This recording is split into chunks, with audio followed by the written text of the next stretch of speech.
Good morning, this is Gidget with the Graham team at Crown Point Realty, here with your Sunday morning real estate snippet. So the last time we talked about step one of the home buying process and identifying the ideal home for you and your family. So today we're going to go into step two. Step two is dealing with the physical aspects of the home and what's most important in those and identifying those for you and your family's needs. Keeping in mind when you're looking at these features and factors, you want to look at a perspective that's 3 to 5 years out. What will your home need to provide for you? What need will it need to make? How will your family change? What will the dynamics in your family change over the next 3 to 5 years? So those physical aspects, the reason why they're so important is that they are the most expensive things to change, if they even can be changed. So we want to make sure we look at those early on in the process. Location we talked about before, but then also these physical and structural components of the home cannot most likely be changed in the future unless it's very expensive to do so. So let's get started with the exterior of the home.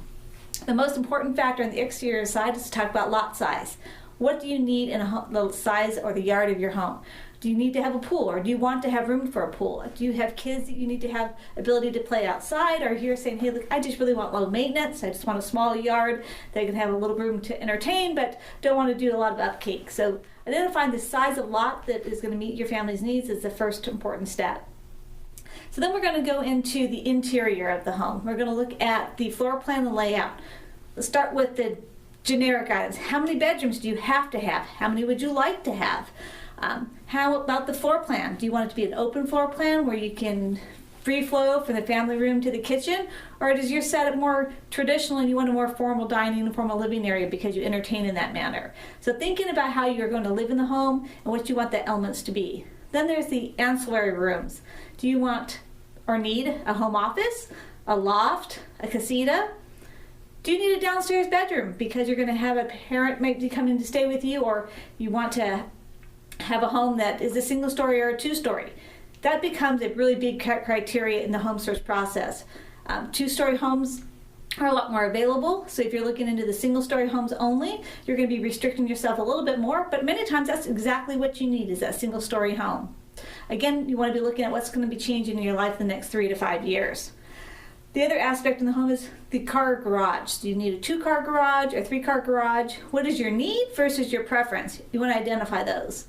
And I forgot to mention on the exterior of the lot, so many of us have toys or RVs or those types of things. So that's something that's important for you. On the exterior of the lot, you want to take that in consideration on the lot size too. You need to have the room to store those extra vehicles. So when we're looking at the layout and the configuration of the rooms, you also want to think about how you live in the home. Do you want the bedrooms of the master bedroom to be away from the other bedrooms, or do you want them to be close to? Depends on what's going on with your family. So some people with small children want to be next to the children's bedrooms, and some of those that are children are up in age, or they want to have rooms separated so they can have some peace and quiet. So think about how you want to live in the home as you make those decisions. So I know I have covered a lot of details of the last 2 segments. So much information to consider. That's why I find it so important that if you meet with our team and we sit down and go through these questions with you and your husband or spouse, or your wife, apologize for that, we walk you through them so you can think about what those most importance are. If we pre-plan the road for success for home ownership, by the time we get out and start viewing homes, you're going to find that it's enjoyable and stress-free because we took care of all the homework early on. So just give us a call. We'd love to sit down and do this consultation with you, but here's some information you consider through the process.